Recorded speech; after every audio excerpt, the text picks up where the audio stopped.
So I want to talk about what Aaron Rodgers had to say in a press conference yesterday after beating the Chicago Bears, which now puts the Packers at 5-8. So technically, we still have a chance to make the playoffs, but the odds are pretty steep considering only 7 teams in each conference make the playoffs. We have the Seahawks ahead of us at 7-5. We have the Lions now ahead of us at 5-7. And the Packers most likely won't be making the playoffs, but there is a small chance if other teams lose consistently and we happen to win the rest of our games. But there is one thing from Aaron Rodgers' press conference after the game that caught my eye, and I think it's important to sort of look at what he had to say because it could give us some insight onto the Packers' plan at QB, what they're thinking, and sort of what will factor into Rodgers' decision going forward coming into 2023 after this next offseason.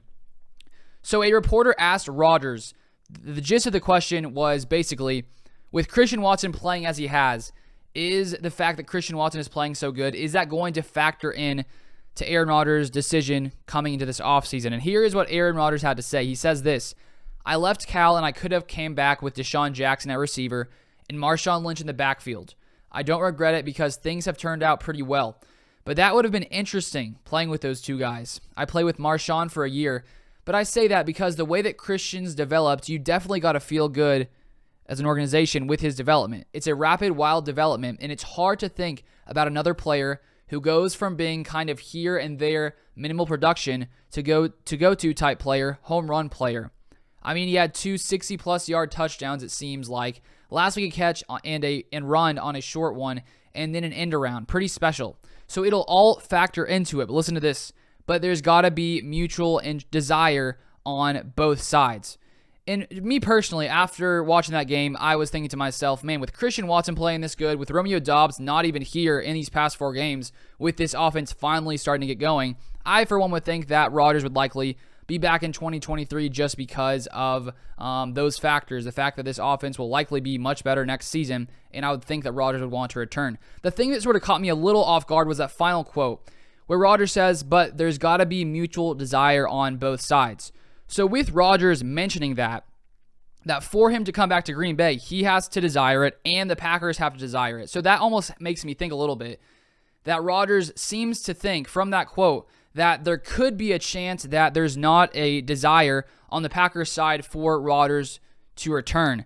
And with that being the case, it shocked me a little bit because, of course, the Packers could always decide to move on.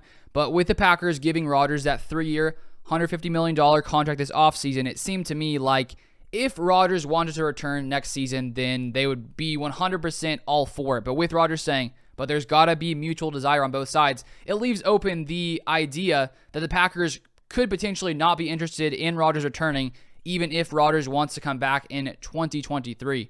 And so if you guys are subscribed to my Packers email newsletter, I put out a long thing on this earlier this morning, so many of you guys have already seen that. If you'd like to see more of these, you can subscribe down below. I'll leave the link, and you can go read the entire article I wrote as well.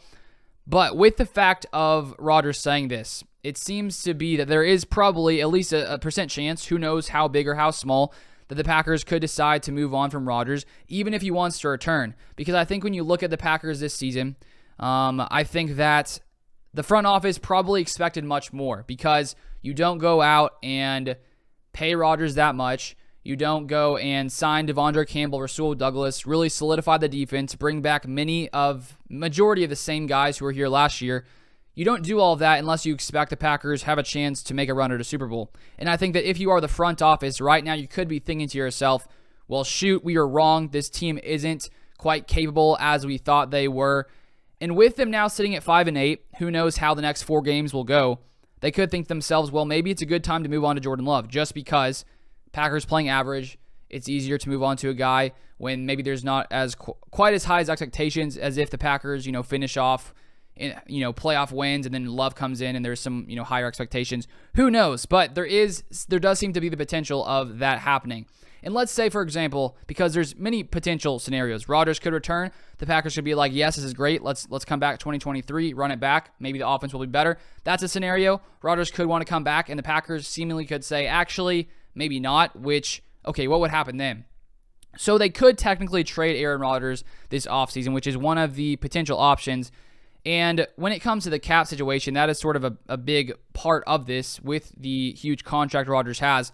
And I was reading an Acme Packing Company article written by Archon14, and here's what they said about the cap hit. They said, if Rodgers were to be traded prior to June 1st, the Packers would take on $40,313,000 cap hit in 2023. If he was traded after June 1st, it would be a $15.8 million cap hit in 2023, with $24 million about due in 2024. So if they traded him before the deadline, the June 4th deadline, it would be a lot higher cap hit. After, only be $15.8 million. And I think the only reason and the only way the Packers would actually decide to trade Aaron Rodgers would be if they really believed in Jordan Love. Because with Brian Gutekunst drafting him in the first round a few years back, he's had time to learn under Rodgers. We saw his potential, at least a little bit of his potential, facing off against the Eagles when Rodgers goes down with that injury just a couple weeks ago. We saw that, okay, maybe Love actually has a good future ahead of him. We heard Darius Slay, I covered on this channel, defensive back on the Eagles, said that he was praising Love, saying that he sort of reminds him a little bit of Aaron Rodgers out there slinging it.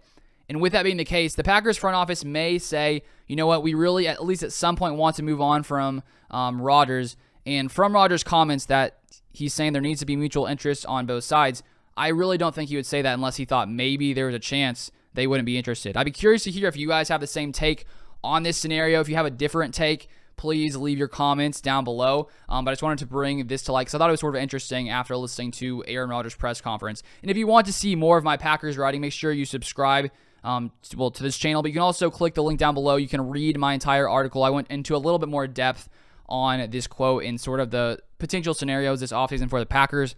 So feel free to go read that, subscribe to the newsletter, and so you'll get all my Packers writing going forward. But that is all I have for this video. Thank you so much for watching, and I'll see you guys next time.